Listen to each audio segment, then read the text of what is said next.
സതീർത്ഥനായി സാന്ദീപനി മഹർഷിയുടെ ആശ്രമത്തിൽ ഭഗവാനോടൊപ്പം പഠിച്ചു വന്ന ആളാണ് ആര്? സഹപാഠിയാണ് കുചേലൻ. ഇവിടെ കുചേലന് പ്രത്യക്ഷത്തിൽ ഭാഗവതം ഒരു പേര് പറയുന്നില്ല. കുചേലൻ എന്ന് തന്നെയാണ് കുചേലോപാഖ്യാനത്തിൽ എല്ലായിടത്തും പറഞ്ഞത്. പക്ഷെ വേറൊരു സ്ഥലത്ത് ഭഗവാൻ ഒരു സുഹൃത്തുണ്ടായിരുന്നു എന്നൊരു വിശദീകരണം വർണ്ണന വരുന്നുണ്ട് ഭാഗവതത്തിൽ അല്ലാതെ.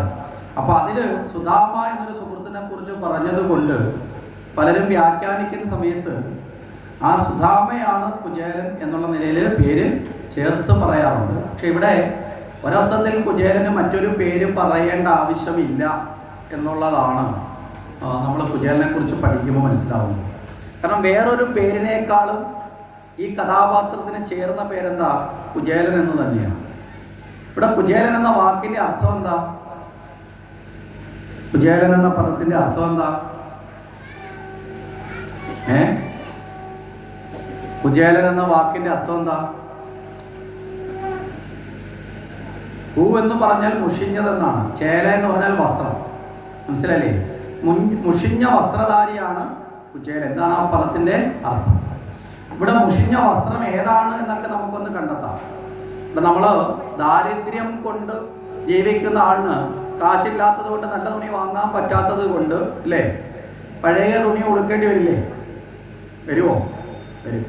അതാണ് എന്ന് ധരിക്കരുത്. അതല്ല, അതേ അവസ്ഥയുണ്ട്, ദാരിദ്ര്യമുണ്ട്, അതുകൊണ്ട് പഴകിയ വസ്ത്രമൊക്കെ ഉടുത്തിരിക്കുന്നത്. പക്ഷേ ആ വസ്ത്രത്തിന്റെ കുചേലമല്ല ഇവിടെ പറയുന്ന കുചേലത്വം എന്നുകൂടി മനസ്സിലാവും.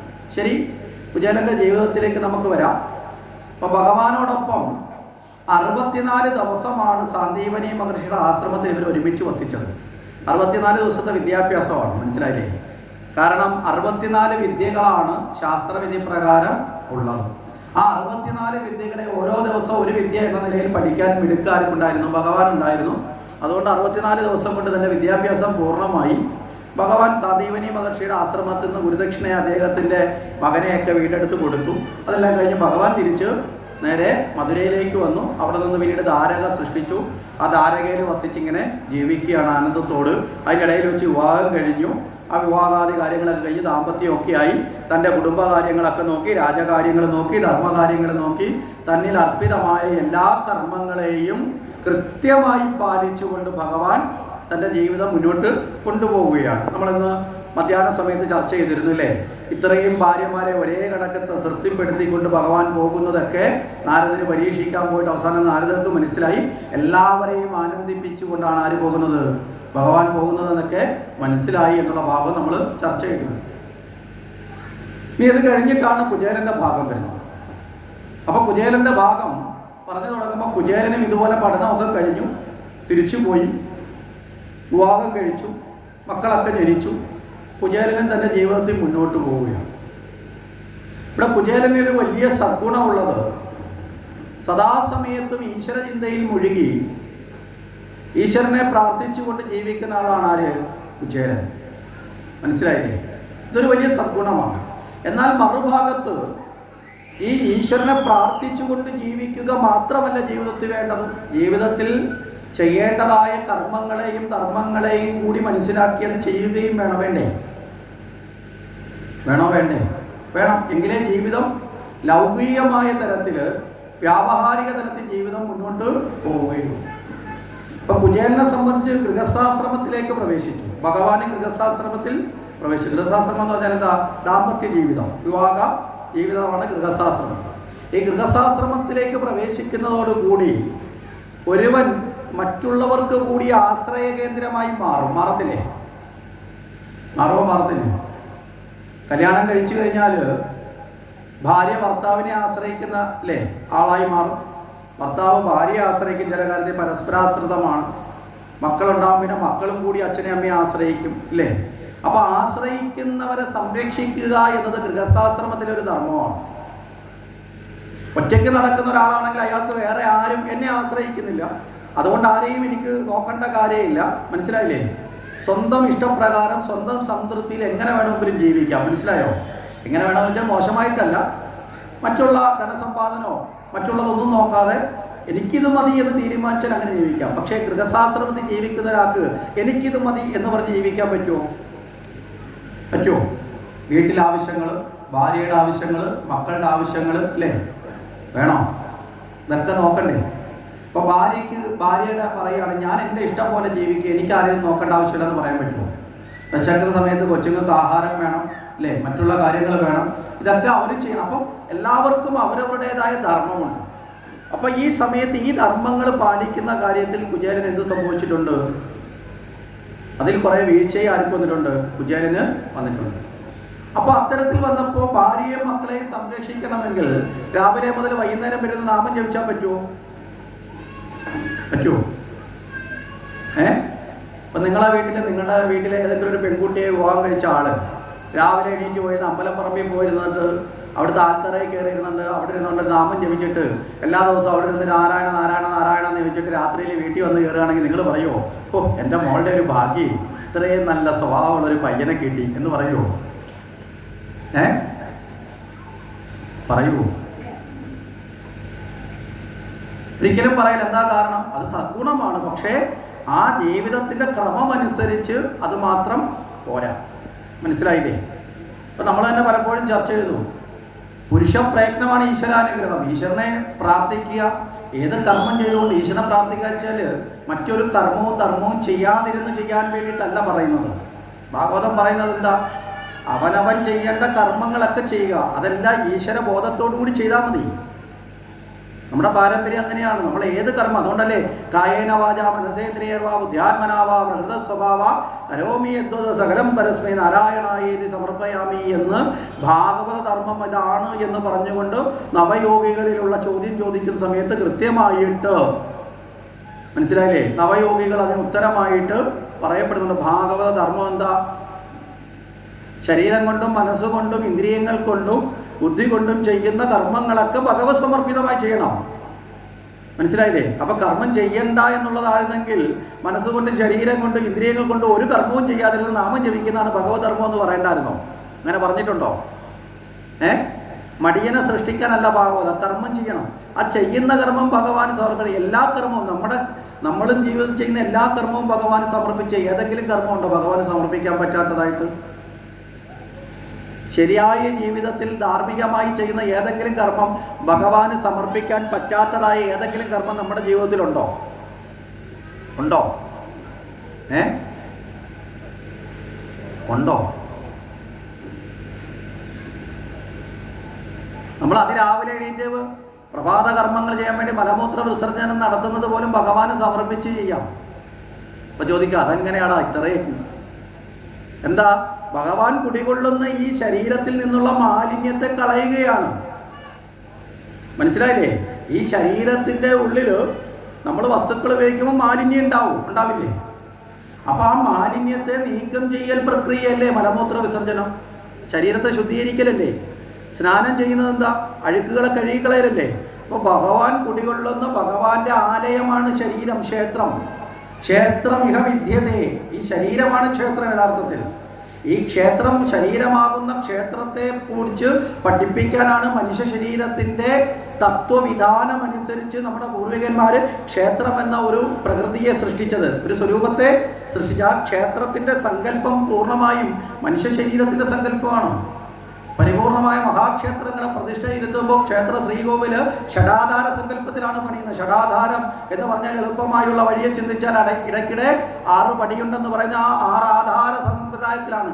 ഈ 6 ആധാരങ്ങൾ എവിടെയുണ്ട്? നമ്മുടെ ശരീരത്തുണ്ട്. മൂലാധാര, സാധിഷ്ഠാന, മണികൂരം, അനാഗത, വിശുദ്ധി, ആജ്ഞാചക്രം. നമ്മൾ പലപ്പോഴും പറഞ്ഞുകൊണ്ടപ്പോൾ സ്പീഡിലങ്ങ് പറഞ്ഞത് ഇല്ലേ? നമ്മളല്ലേ? മനസ്സിലായില്ലോ? അതോ പോയോ? അപ്പോൾ ഈ ശരീരത്തെ ശുദ്ധീകരിക്കുന്ന ഇപ്പം നമ്മൾ ക്ഷേത്രത്തിൽ രാവിലെ നിർമ്മാല്യം എന്നൊരു ചടങ്ങില്ലേ? എന്താ നിർമ്മാല്യം? നമ്മൾ കുളിക്കുന്നത് പോലെ, നമ്മൾ വിസർജ്യത്തെ കളയുന്നത് പോലെ ആ ഭഗവാനെ ഒരു ശരീരരൂപത്തിൽ സങ്കല്പിച്ച് പ്രതിഷ്ഠിച്ചിരിക്കുന്നത് കൊണ്ട് ആ ശരീരത്തിൽ ഉണ്ടാകുന്നത് പോലെ തന്നെയുള്ള, മനസ്സിലായില്ലേ, പ്രതിക്ഷയങ്ങളും ആ കർമ്മങ്ങളും ഒക്കെ. അതുകൊണ്ടാണ് നമ്മൾ ഭഗവാന് പായസം വെച്ച് ഭക്ഷണം കൊടുക്കുന്നത്, അത്താഴപൂജ നടത്തുന്നത്, അന്നം കൊടുക്കുന്നത്. മനസ്സിലായില്ലേ? എന്താ കാരണം? നമ്മൾ സങ്കല്പിച്ചിരിക്കുന്ന ഒരു മനുഷ്യ സാകാരത്തിലാണ്. അങ്ങനെയല്ലേ? ഒരു രൂപത്തിലേക്ക് വരുമ്പോൾ ആണോ അല്ലേ? ആ രൂപത്തിലാണ്. അതുകൊണ്ട് ആ സങ്കല്പത്തിനനുസരിച്ച് നമ്മൾ ചെയ്യുന്ന എല്ലാ കർമ്മങ്ങളുടെയും ഒരു പ്രതിബിംബം ഭഗവാൻ ചെയ്യുന്നുണ്ട്. അപ്പോൾ ഭഗവാനെ നിർമാല്യം എന്ന് പറയുന്നത് അത് ശുദ്ധീകരിക്കലാണ്. ഇനി പ്രഭാതത്തിൽ നമ്മൾ മിച്ചം തൂക്കുന്നത് ഭഗവാന് സമർപ്പിക്കാൻ പറ്റുമോ? പറ്റുമോ? സമർപ്പിക്കാൻ പറ്റുമോ? ഇപ്പൊ ഞങ്ങൾ തൂക്കുന്നില്ലല്ലോ, അപ്പൊ പിന്നെ പ്രശ്നമില്ലല്ലോ. പ്രഭാതത്തിൽ നമ്മൾ എപ്പോഴാണ് മിറ്റം തൂക്കുന്നത്? എപ്പോഴാണ് മിറ്റം തൂക്കേണ്ടത്? എപ്പോഴാ? സാധാരണ ഇത് ചില പറയും നേരം പുലരുമ്പോഴല്ല മുറ്റം തൂക്കേണ്ടത്. പുലരുമ്പോൾ മുറ്റം തൂക്കാൻ പാടില്ല, പുലരും മുമ്പേ മുറ്റം തൂക്കണം. കാരണം എന്താ? സൂര്യഭഗവാൻ കടന്നു വരുമ്പോൾ ആ സൂര്യഭഗവാന്റെ പാദങ്ങളാകുന്ന പ്രകാശകിരണങ്ങൾ നമ്മുടെ ഭൂമിയിലേക്ക് പതിക്കുന്ന സമയത്ത് ആ ഭഗവാനെ സ്വീകരിക്കാനാണ്. ഈ മുറ്റത്തെ കരിയില ഭഗവാനല്ല മുറ്റം തൂക്കുന്നത്, മനസ്സിലായില്ലേ? ആ ഭഗവാന്റെ പാദത്തെ സ്വീകരിക്കാൻ സജ്ജമാക്കാൻ വേണ്ടിയിട്ടാണ്. അതുകൊണ്ട് പണ്ട് കാലത്തേക്ക് അമ്മമാർ അതിരാവിലെ എണീറ്റ് മുറ്റം തൂക്കും, ശരിയല്ലേ? ഇപ്പം നമ്മൾ 7 മണിക്ക് എഴുന്നേറ്റിട്ട് സൂര്യൻ്റെ കാലിനിട്ട് അടിക്കുന്നത്. അതിഥിയായി വന്നു കഴിയുമ്പോൾ ജോലിയുമായിട്ട് ഇറങ്ങുന്നത് നേരെ കാലിലടിക്കാനായിട്ട്. നേരം വെളുക്കുന്നതിന് മുമ്പേ ചെയ്യുമായിരുന്നു.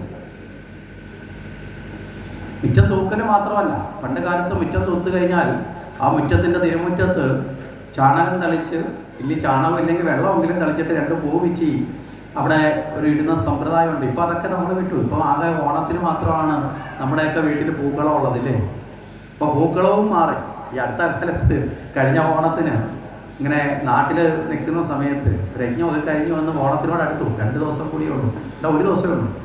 അവിടെ ഇങ്ങനെ കരിക്കോട് ജംഗ്ഷനിൽ നിൽക്കുമ്പോൾ ബൈക്കിനകത്തൊരു അച്ഛനും മോനും കൂടെ പോകുന്നു. കയ്യിലൊരു റൗണ്ടിൽ പുഷ്പചക്രം ഇരിക്കുന്നു. അപ്പോൾ പെട്ടെന്ന് ഞാൻ ഫോണിൽ വിളിച്ചിട്ട് എന്നെ കണ്ടില്ല, കയ്യൊക്കെ കാണിച്ചാലും കണ്ടില്ല. പോയപ്പോൾ ഞാൻ വളരെ പരിചയമുള്ള അടുപ്പമുള്ള ആളായിട്ട് വിളിച്ചിട്ട് ചോദിച്ചു, അല്ല ആരാ മരിച്ചത്? റീത്തുമായിട്ട് പോകുന്നത്? അയ്യോ മരിച്ചിട്ടല്ല, ഇത് പിന്നെ ഞാൻ എൻ്റെ റീത്ത് കയ്യിലിരിക്കുന്നുണ്ട്. അല്ല അതെ, ഇപ്പോൾ ഈ പൂക്കളം ഡ്യൂപ്ലിക്കേറ്റ് സാധനം മേടിക്കാൻ കിട്ടുന്ന റൗണ്ടിൽ റിങ്ങാക്കി അതിനകത്ത് പൂവൊക്കെ വെച്ച്, പ്ലാസ്റ്റിക് പൂവാ എല്ലാം വെച്ച് കിട്ടും തുണിയുടെയൊക്കെ.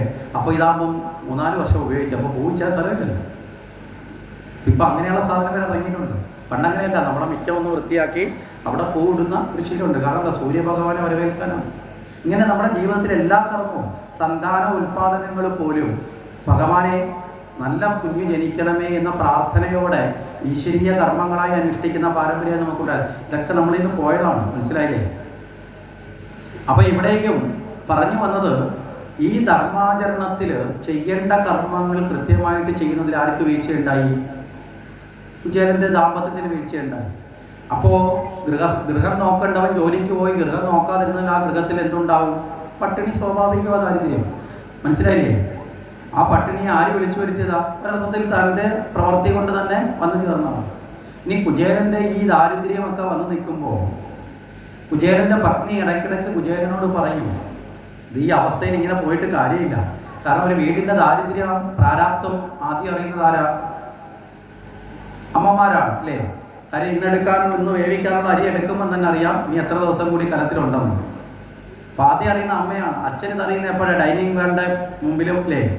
പ്ലേറ്റിനകത്ത് ചോറ് വരാത്തപ്പോഴാണ് അച്ഛൻ അറിയുന്നത് വെക്കാനുള്ള അരി ഇല്ലായിരുന്നു എന്നുള്ള കാര്യം അറിയുന്നത്. അല്ലെങ്കിൽ അമ്മ പറയണം. അമ്മയ്ക്ക് ഇതാരും പറയേണ്ട ആവശ്യമില്ല, ഉണ്ടോ?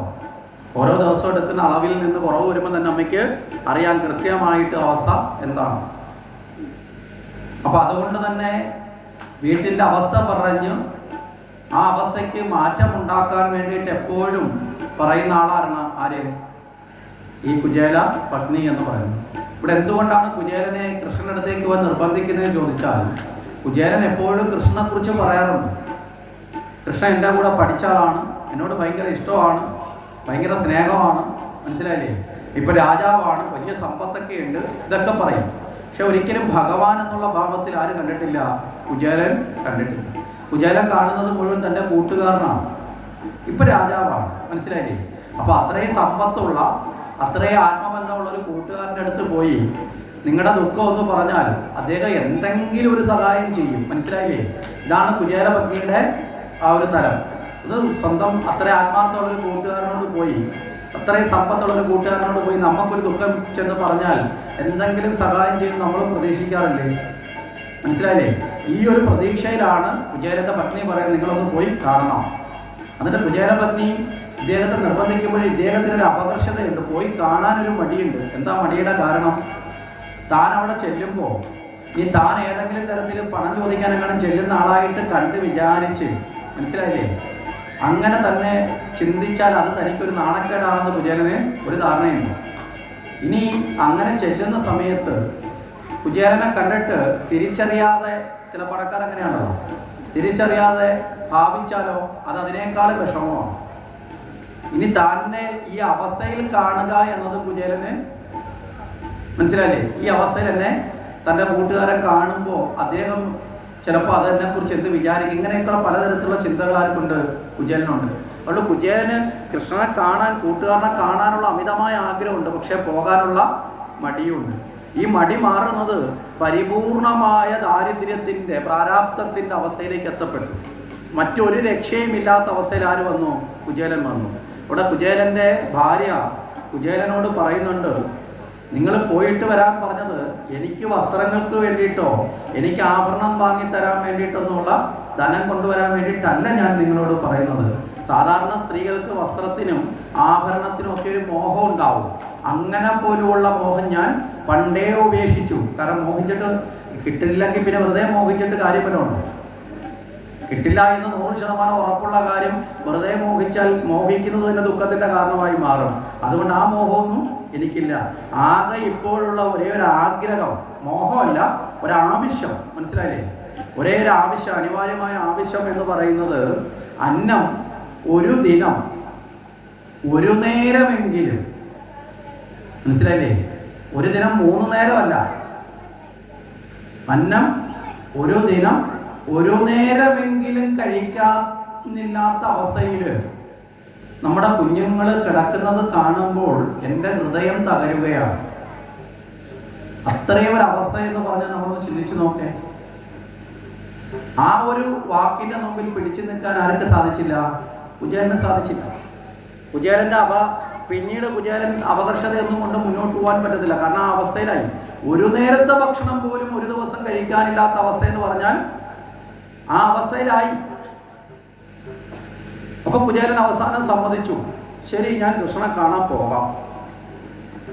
കാരണം എന്താ, ഒരു ആവശ്യമുള്ള കാര്യത്തിനാണ് എന്ന് കുചേലനെയും ഭാര്യ ബോധിപ്പിച്ചു. കാരണം മറ്റൊരു മോഹവും ഇല്ല എന്നുള്ളത് ആദ്യം തന്നെ തുറന്നങ്ങ് പറഞ്ഞു. മനസ്സിലായില്ലേ?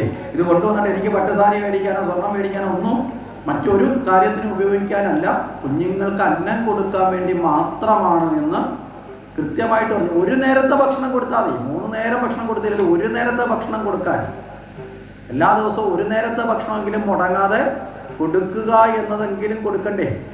അതിന് വേണ്ടിയിട്ടാണെന്ന് പറഞ്ഞപ്പോൾ പോകാൻ തയ്യാറായി.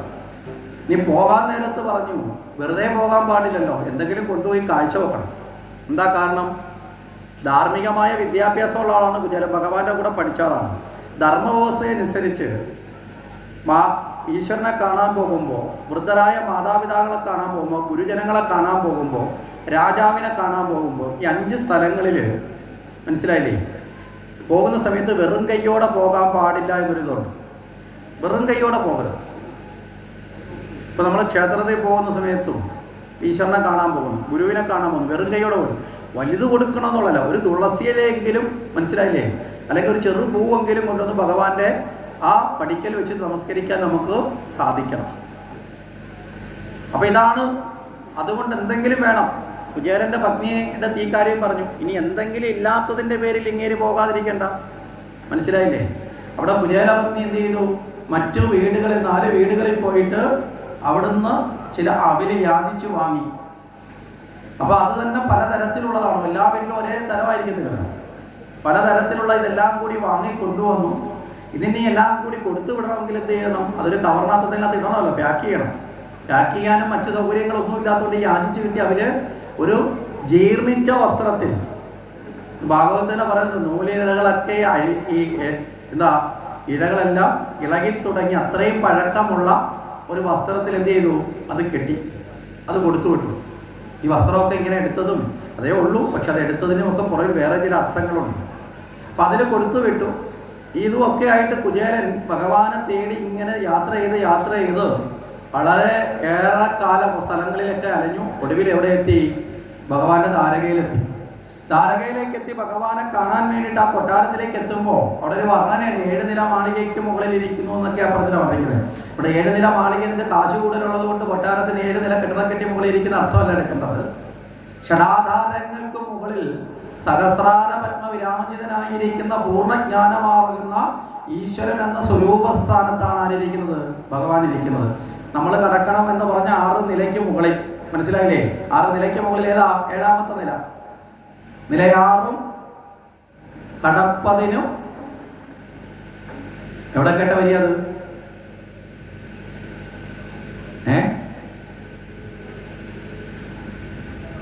ഹരിനാമകീർത്തനത്തിലുള്ളതാണ്. നിലയാറും കടപ്പതിന് ഹരിനാരായണായ നമഃ. 6 പടി കടക്കണം. അപ്പൊ അതിന്റെ മുകളിൽ അതാണ് 7 സങ്കല്പം. അവിടെ എത്തുന്ന സമയത്ത് ദ്വാരപാലകന്മാർ തടഞ്ഞു കഴിഞ്ഞാൽ പിന്നെ അതുകൊണ്ട് കയറാൻ പറ്റില്ല. എന്തുകൊണ്ടാണ് തടഞ്ഞത്? കുചേലന്റെ വേഷം മുഷിഞ്ഞതാണ്. വിയർത്ത് കുളിച്ച് അഴുക്കും മണ്ണും ചെളിയും കൊണ്ട് ദുർഗന്ധപൂരിതമായ ശരീരം, മനസ്സിലായില്ലേ? അതുകൊണ്ട് തടഞ്ഞു. രാജാവിന്റെ അടുത്തേക്ക് വിടാൻ പറ്റില്ല, കൃഷ്ണൻ രാജാവാണല്ലോ.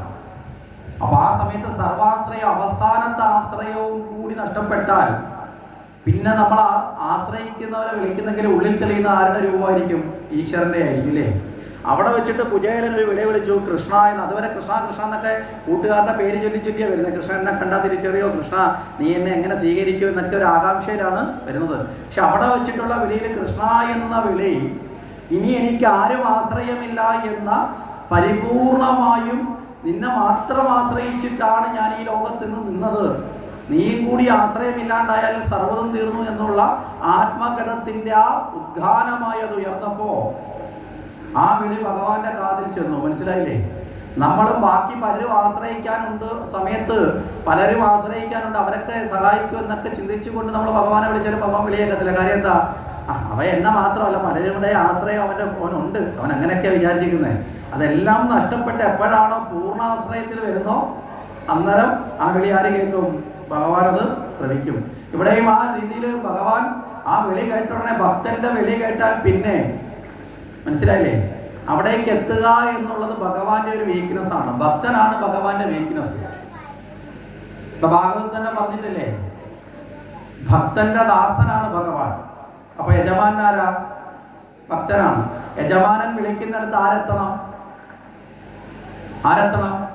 ദാസനെത്തണം. മനസ്സിലായില്ലേ?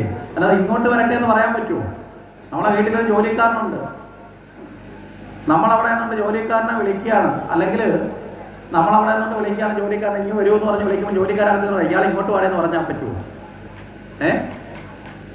അപ്പൊ യജമാനൻ ഭക്തനാണ്. യജമാനൻ വിളിച്ചു, ആ വിളി കേട്ട് കഴിഞ്ഞാൽ പിന്നെ ഭക്തൻ അവിടെ ദാസൻ അടങ്ങിയിരിക്കാൻ പറ്റുമോ? ഓടിച്ചെല്ലണം. ഭഗവാൻ അവിടേക്ക് ഓടിയെത്തി. നേരെ ചെല്ലുന്ന സമയത്ത് കുചേലനെ വാരിപ്പുണരാനായിട്ട് ഭഗവാൻ കൈ നീട്ടിക്കൊണ്ടാണ് ചെല്ലുന്നത്. കുചേലനാകട്ടെ ഭഗവാന്റെ കയ്യിൽ നിന്ന് പെടാതെ ഒഴിഞ്ഞു മാറാൻ ശ്രമിച്ചു പലതവണ. എന്താ കാരണം? തൻ്റെ മുഷിഞ്ഞു വിയർത്ത ഈ ശരീരത്തിലെ അഴുക്കുകളൊന്നും ഭഗവാന്റെ ആ പട്ട് പൂജയിലേക്ക് ചേരരുത് എന്ന് ആഗ്രഹിച്ചു. പക്ഷെ ഭഗവാൻ അതിനെയല്ല കണ്ടത്. ബാഹ്യമായുള്ള രൂപത്തിന്റെ ഭംഗി കണ്ടല്ല ഭഗവാൻ ഒരു ഭക്തനെ മാറോട് ചേർക്കുന്നത്, അവന്റെ ഹൃദയശുദ്ധി കണ്ടിട്ടാണ്. മനസ്സിലായില്ലേ? നമ്മൾ ഈ അമ്പലത്തിൽ പോകുന്നവരൊക്കെ ഒന്ന് മനസ്സിൽ ഓർക്കുന്നല്ലതാണ്. ചിലരൊക്കെ അമ്പലത്തിൽ പോകുന്നത് കണ്ണാടിയുടെ മുമ്പിൽ 1.5 മണിക്കൂർ മേക്കപ്പ് ഒക്കെ ഇട്ടിട്ടാണ് പോകുന്നത്. ചെന്ന് കഴിഞ്ഞാൽ അമ്പലത്തിൽ ചെന്ന് കഴിഞ്ഞാൽ 2 മിനിറ്റ് നിൽക്കത്തുള്ളൂ. മനസ്സിലായില്ലേ? പോകാൻ വേണ്ടി ഇട്ട സമയം അത്രയാണ്. അപ്പൊ നമ്മൾ ആ ഉടുത്തൊരുങ്ങലെല്ലാം കാണാനല്ല ഭഗവാൻ ഇരിക്കുന്നത്, മനഃശുദ്ധിയാണ് പറയുന്നത്. ഉടുത്തൊരുങ്ങണ്ടെന്നല്ല പറഞ്ഞത്, വേണം. പക്ഷെ അതിനല്ല ഏറ്റവും വലിയ പ്രാധാന്യം എന്ന് തിരിച്ചറിയണം. അപ്പോ ഭഗവാൻ അവിടെ മാറോട് ചേർത്തു. കാരണം ബാഹ്യമായിട്ടുള്ള വിഷയങ്ങളെ ഞാൻ പരിഗണിക്കുന്നില്ല. മനസ്സിന് ശുദ്ധി ഉണ്ടെങ്കിൽ ആ ശുദ്ധിയെയാണ് ഭഗവാൻ സ്വീകരിച്ചത്. അത് കഴിഞ്ഞ് നേരെ കൊണ്ടുപോയി സൽക്കരിച്ചു. ആ സൽക്കാരത്തിൽ തന്നെ ഭഗവാൻ എത്ര കണ്ടാണ് തൻ്റെ ഭക്തനെ ഉയർത്തിക്കാട്ടുന്നത് നമ്മൾ മനസ്സിലാക്കണം. ആ കുചേലന്റെ പാദം കഴുകി, ഇല്ലേ? ആ പാദം കഴുകിയ ജലമെടുത്ത് സ്വന്തം ശിരസിൽ പുണ്യവെള്ളം തളിക്കുന്നത് പോലെ തളിച്ച് തൻ്റെ ഭഗ്നിമാരുടെ ദേഹത്തേക്കും അത് കുടഞ്ഞു കൊടുത്തു. അപ്പം ആ കുചേലൻ എത്ര ഉന്നതനായ സ്ഥാനത്താണ് എന്ന് തൻ്റെ ഭഗ്നിമാരെ ബോധ്യപ്പെടുത്തി. ഭഗവാന്റെ ആ സ്നേഹപ്രകടനങ്ങളൊക്കെ കിട്ടി. കുചേലനാകട്ടെ സർവ്വ ആഭരണങ്ങൾ കൊടുത്തു. തൻ്റെ കഴുത്തിൽ കിടന്നതും രുക്മിണിയുടെ കയ്യിലുണ്ടായിരുന്നു സത്യഭാമയുടെ കയ്യിലുണ്ടായിരുന്ന എല്ലാം ഊരി ആര് കിട്ടു? കുചേലൻ ഇട്ട് കൊടുത്തു. കുചേലൻ ഒരു പ്രതിമ എങ്ങനെയാണോ നമ്മൾ കൊണ്ടുവന്ന് എത്ര പൂമാല ഇട്ടാലും നിശ്ചലമായിരുന്നത് സ്വീകരിക്കുന്നത് അതുപോലെ ആരായിരുന്നു? കുചേലൻ. ഇട്ടതിനകത്ത് നോക്കിയിട്ടേ ഇല്ല. പ്രതിമയ്ക്കകത്ത് മാല ഇടുമ്പോൾ പ്രതിമ നോക്കാറുണ്ടോ? അതിങ്ങനെ ഇരിക്കും എന്നതുപോലെ നിശ്ചേതനായിരുന്നു. പട്ടു വസ്ത്രങ്ങളൊക്കെ കൊടുത്തു. ഇട്ടുകൊണ്ട് വന്ന പഴകിയ വസ്ത്രങ്ങളൊക്കെ അഴിച്ചു മാറ്റി. ഒരൊറ്റ രാവ് കൊണ്ട് കുചേലൻ, ആ ഒരൊറ്റ ദിവസം കൊണ്ട് കുചേലൻ ആരായി മാറി? ആ സർവസമ്പത്പ്രദായകരായ അവസ്ഥയിലേക്ക് ആരെത്തി? കുചേലനെത്തി. ആ കുചേലനോട് വിശേഷങ്ങളൊക്കെ ചോദിച്ചു. പണ്ട് ഗുരുകുലത്തിൽ പഠിച്ച കഥകളൊക്കെ അയവിറക്കി. കാട്ടിൽ പോയതും അവിടെ അവസാനം ഗുരു അന്വേഷിച്ചു വന്നതും മാറോട് ചേർത്ത് പിടിച്ച് അനുഗ്രഹിച്ചതും ഒക്കെ പറഞ്ഞു. ഇതെല്ലാം കഴിഞ്ഞിട്ട് ഭഗവാൻ ചോദിച്ചു, കുചേലനോട് ചോദിച്ചു, അല്ല അവിടുന്ന് വരുമ്പോൾ എനിക്ക് തരാൻ വേണ്ടിയിട്ടൊന്നും കൊണ്ടുവന്നിട്ടില്ലേ? സ്നേഹത്തിൽ വന്നതല്ലേ എന്ന് ചോദിച്ചു. ഈ ഭഗവാന്റെ ഇപ്പോഴത്തെ ജീവിക്കുന്ന അവസ്ഥയൊക്കെ കണ്ടിട്ട് താൻ കൊണ്ടുവന്ന യാചിച്ചു വാങ്ങിയ അവില്, പ്രത്യേകിച്ചും അത് കശത്ത് വെച്ചോണ്ടാണ് തുണിക്കകത്ത്.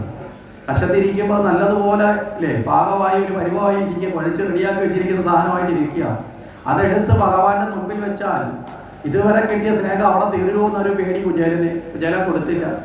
ഇനി ഇത് കാണും കുചേലൻ ഭഗവാൻ കൊടുത്ത ഭഗവാൻ ചിലപ്പോൾ സുഹൃത്തിനുള്ള സ്നേഹം കൊണ്ട് ഇത് സ്വീകരിക്കും. പക്ഷെ കൂടെ നിൽക്കുന്ന ഭാര്യമാര് ചിലപ്പോൾ എതിർത്താലോ?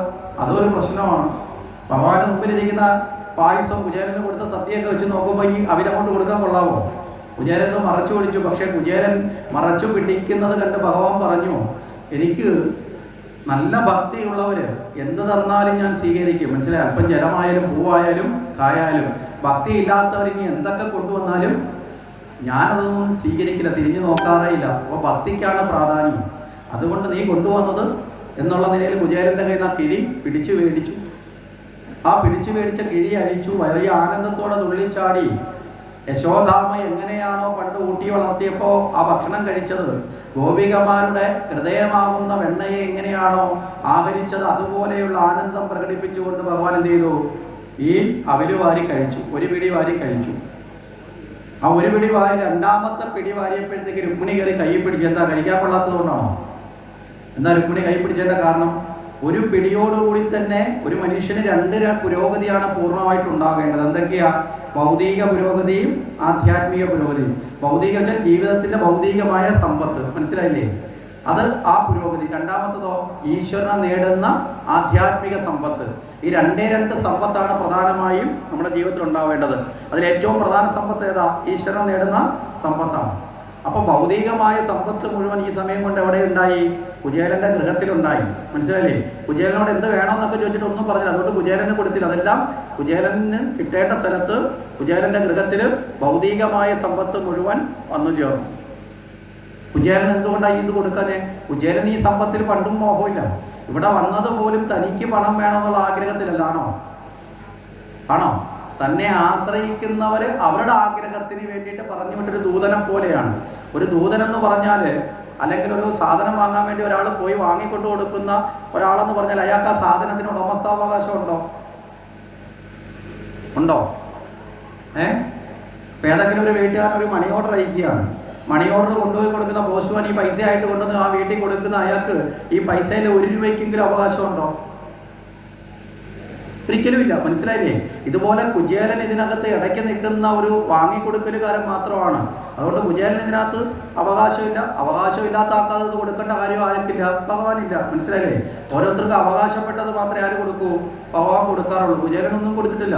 അവിടെ അതെല്ലാം ചെയ്തു. രണ്ടാമത്തെ പിടി വാരിയപ്പോഴത്തേക്ക് രുക്മിണി കയറി പിടിച്ചു. എന്താ?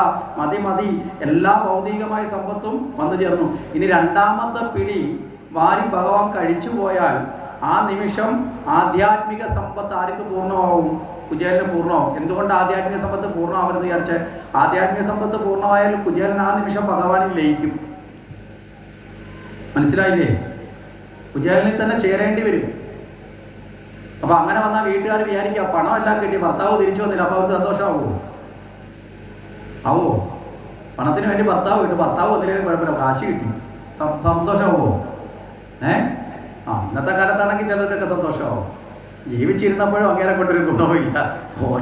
പോയപ്പോഴെങ്കിലും ഇത്രയും ഗുണം കിട്ടിയല്ലേ, രക്ഷപ്പെട്ടു ഭഗവാനെ. അന്നേരമായിരിക്കും യഥാർത്ഥത്തിൽ ഭർത്താവിനെ സ്നേഹിച്ചു തുടങ്ങുന്നത് ഇന്നത്തെ കാലത്ത്. ഇല്ല, ശരിയല്ലേ? ജീവിച്ചിരുന്നപ്പോൾ ഒരു കഴിവുമില്ല, ഒരു ഗുണവും ഇല്ലെന്ന് വിചാരിച്ചവൻ പോയപ്പോൾ ഒരു ഗുണം കിട്ടി. അങ്ങനെ വിചാരിക്കും. ഇത് അങ്ങനെയല്ല. അപ്പോൾ ശരി, ഇവിടെ ഈ അവസ്ഥ പറഞ്ഞു. ഇത് കഴിഞ്ഞ് അന്ന് രാത്രിയിൽ അവിടെ തങ്ങി. നേരം വെളുത്തപ്പോഴത്തേക്ക് ഭഗവാന്റെ സ്വഭാവം മാറാൻ തുടങ്ങി. ഈ ഭഗവാന്റെ ഒരു സ്വഭാവം ഒരു മായാസ്വരൂപം എപ്പോഴെങ്ങോട്ടൊക്കെ മാറുന്നു എന്നുള്ളത് പറയാൻ പറ്റില്ല.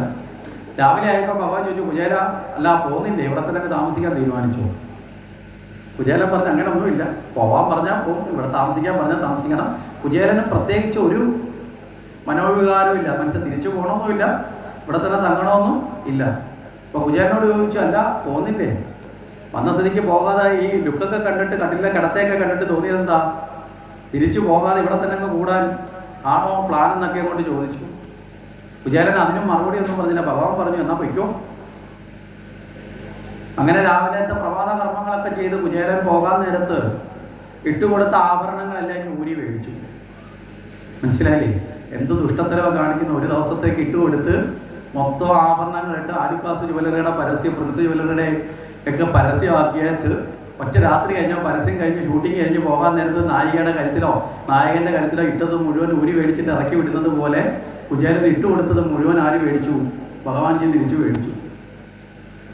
ഇനി ആഭരണം മേടിച്ചപ്പോഴെങ്കിലും കുചേലന് ഏതെങ്കിലും ഒരു മാല, ഭഗവാനെ അത് ചെറിയ നൂലുമാലയെങ്കിലും അവിടെ ഇട്ടേരെ എന്ന് പറഞ്ഞിരുന്നു എങ്കിൽ കുചേലന് അതിനോട് മോഹം വന്നു എന്ന് പറയാം. മനസ്സിലായില്ലേ?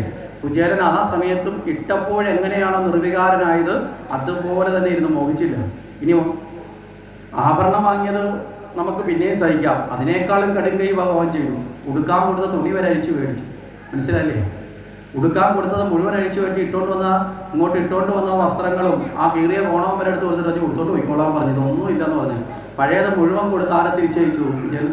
കാരണം എന്താ, ആ വസ്ത്രത്തിലെങ്കിലും ആഭരണവും തന്നില്ല, വേണ്ട, ആ തന്ന ആ ചെറിയ തോർത്തെങ്കിലും ഞാൻ കൊടുത്തോണ്ട് പോട്ടെ, എന്നാൽ നല്ലൊരു തോർത്തെങ്കിലും കിട്ടട്ടെ എന്നെങ്കിലും ആർക്ക് പറയാമായിരുന്നു? കുചേലന് പറയാം. പക്ഷെ കുചേലന് അങ്ങനെ ഒരു മോഹം വന്നാലും, മനസ്സിലായോ, കുചേലന്റെ ഭക്തി മലിനമായി. അതുകൊണ്ടാണ് മോഹങ്ങൾ അരുത് ഭക്തിയിലെന്ന് പറയുന്നത്. മനസ്സിലായോ? അപ്പോൾ ആ കുചേലൻ ഇതൊന്നും ഞാൻ ആഗ്രഹിച്ചിട്ടില്ല, എനിക്ക് നിന്നെ കാണണമെന്നൊരു കണ്ടു, ആനന്ദം നിറഞ്ഞു. കുചേലൻ നിർവികാര ഭാവത്തിൽ അവിടെ നിന്ന് ഇറങ്ങി പോവുകയാണ്.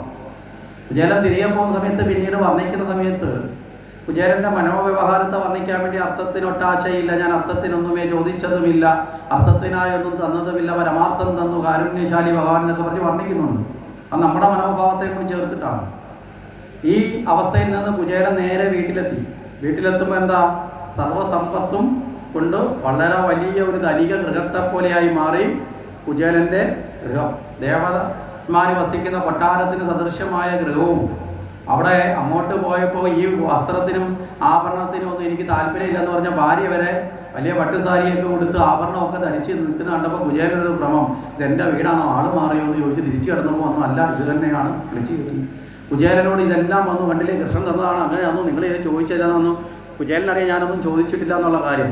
കുചേലൻ ഈ സമയത്ത് കുചേലൻ്റെ ഒരു ആത്മകഥം വളരെ കൃത്യമായി ഭാഗവത്തിൽ ഒരു ഒറ്റ വരിയിൽ എഴുതി വെച്ചിട്ടുണ്ട്. അതും കൂടി മനസ്സിലാക്കിയാലാണ് നമുക്ക് കുചേല സദ്ഗതി. ഇല്ലെങ്കിൽ നമ്മൾ വിചാരിക്കും ഈ അവില് കൊടുത്തപ്പോൾ പകരം സമ്പത്ത് കിട്ടിയതാണ് സദ്ഗതി എന്ന് നമ്മൾ വിചാരിക്കും. സമ്പത്ത് കിട്ടിയതല്ല സദ്ഗതി. സമ്പത്ത് കിട്ടിയതാണ് സദ്ഗതി എങ്കിൽ നാട്ടിൽ പണമുള്ളവരെല്ലാം സദ്ഗതിക്കാരാണെന്ന് പറയേണ്ടി വരും, വരത്തില്ലേ? അല്ലേ? അപ്പോൾ ഇവിടെ പണത്തിൻ്റെ അടിസ്ഥാനത്തിലല്ല സദ്ഗതി, ഈശ്വരൻ നേടുന്നതിലാണ് സദ്ഗതി. ഇവിടെ കുചേലൻ ഈ സമ്പത്തൊന്നും ശ്രദ്ധിച്ചില്ലാത്ത മാത്രമല്ല, ഇതെല്ലാം കാട്ടി മോഹിപ്പിക്കാൻ ശ്രമിച്ച ഭാര്യയോട് കുചേലൻ പറഞ്ഞു, ഈ കളി മാധവ മായ എന്നു ദൃഢം. മനസ്സിലായോ? ഈ കാണിച്ചു തന്നത്, ഈ കാണിച്ച വീട്ടിൽ ഈ സമ്പത്തൊക്കെ തന്നതും മാധവന്റെ ഒരു തമാശയാണ്. മാധവ മായ എന്ന് ദൃഢം. കാര്യം എന്താ, ഇത് കണ്ട് ഇവിടെയെങ്കിലും എന്നെ അടിതെറ്റിക്കാൻ വേണ്ടിയിട്ടൊരു പരീക്ഷണമാണ് കൃഷ്ണൻ നടത്തുന്നത്. ഇല്ല കൃഷ്ണ, ഞാൻ ഈ പരീക്ഷണത്തിൽ ഞാൻ വീഴത്തില്ല, ഇതിനോടും എനിക്ക് മോഹമില്ല. പിന്നെയോ, നമുക്ക് ഹരിപാദ ചരണങ്ങൾ തന്നെ ആശ്രയം, സംശയമേതുമില്ല. ഹരിപാദ ചരണങ്ങൾ തന്നെ, ആ ഹരിപാദങ്ങളെ അല്ലാതെ മറ്റൊന്നിനെയും ഞാൻ ആഗ്രഹിച്ചിട്ടില്ല, അത് മാത്രമാണ് എന്ന് പറഞ്ഞ് കുചേലൻ എന്ത് ചെയ്തു? ആ പരീക്ഷണത്തെയും കടന്നു.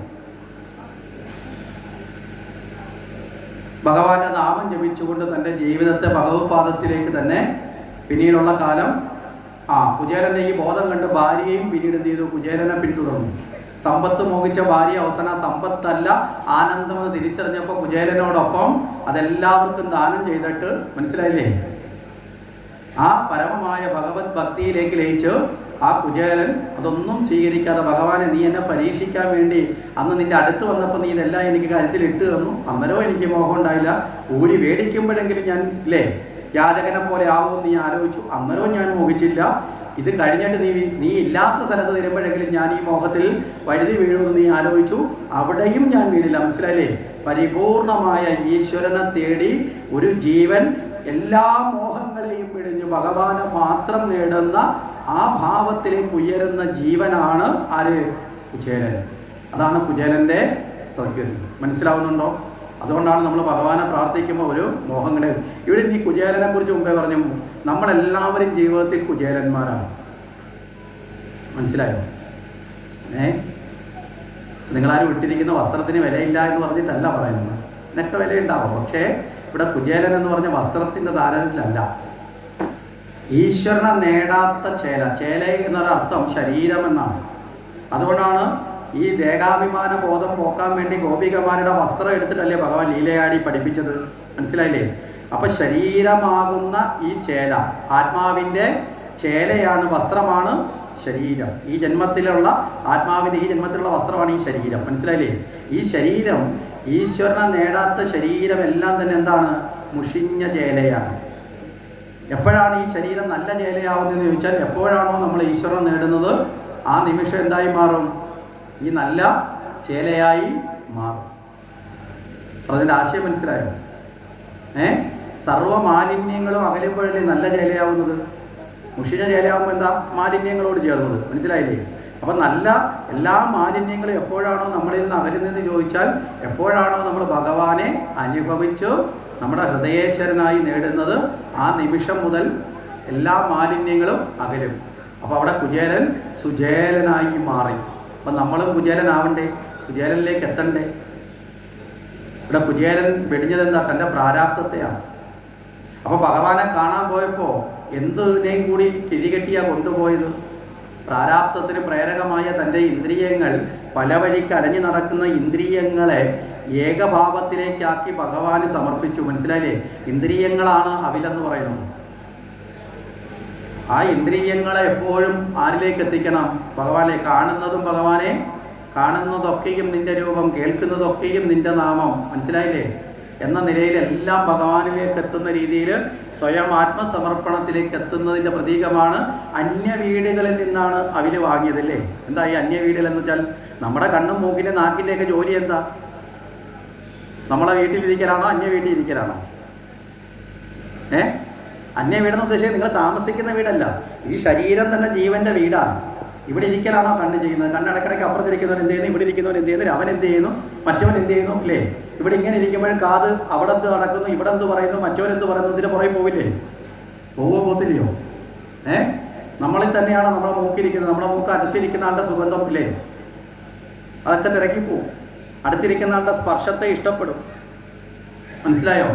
മറ്റുള്ള രുചിയുടെ പുറകെ പോവും. അപ്പോൾ അങ്ങനെ അന്യതായിട്ട് പുറമേ അലയുന്ന ഇന്ദ്രിയങ്ങളെ പുറമേ നലയുന്ന അവസ്ഥയിൽ നിന്ന് തിരികെ കൊണ്ടുവന്നു. മനസ്സിലായില്ലേ? ആ ഇന്ദ്രിയങ്ങളെ ആരിലേക്ക് എത്തിക്കണം? ഭഗവാനിലേക്ക്. അതിനാണ് വിഷ്ണു സഹസ്രനാമത്തിൽ ഒരു ഭഗവാന്റെ ഒരു നാമമുണ്ട്, അധോക്ഷജൻ. കണ്ണുകൾ അഞ്ചും ഉള്ളടക്കി തെരുതര വീണ് വണങ്ങി ഓതിരേണം. 5 കണ്ണുകളെന്ന് പറയുന്നത് ഇന്ദ്രിയങ്ങളാണ്. അതാണ് അധോക്ഷൻ, അക്ഷി.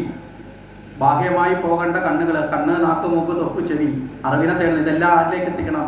ഉള്ളിൻ്റെ ഉള്ളിലുള്ള പരമമായ ഈശ്വരിലേക്ക് എത്തിക്കണം. ഇല്ലെങ്കിൽ എന്ത് ചെയ്യും? ദീർഘമായ പ്രാരാബ്ദം വിട്ടുമാറില്ല. ദീർഘമായ പ്രാരാബ്ദത്തിൻ്റെ കാരണം എന്താ? നമ്മളെ ഇന്ദ്രിയങ്ങളെ പലതിൻ്റെയും പുറകിൽ, മുമ്പ് ഈ സംശയം ചോദിച്ചതുപോലെ ലോക സുഖങ്ങളുടെ പുറകിൽ ഇന്ദ്രിയങ്ങളെ വിടുന്നത് കൊണ്ടാണ് പ്രാരാബ്ദം ഉണ്ടാകുന്നത്. പ്രാരാബ്ദമാണ് ദുഃഖത്തിൻ്റെ കാരണം. ലോക സുഖങ്ങൾക്ക് പുറകിൽ പോകാതെ ഇന്ദ്രിയങ്ങളെ നിയന്ത്രിച്ച് ആത്മബോധത്തിലേക്ക് എപ്പോൾ എത്തുന്നോ ആ സമയത്ത് നമുക്ക് പരമമായ സുഖമുണ്ടാവും. പരമമായ സുഖം ഉണ്ടാകുമ്പോൾ ഏത് തനിയെ ഇല്ലാണ്ടാവും? ദുഃഖമില്ലാണ്ടാവും.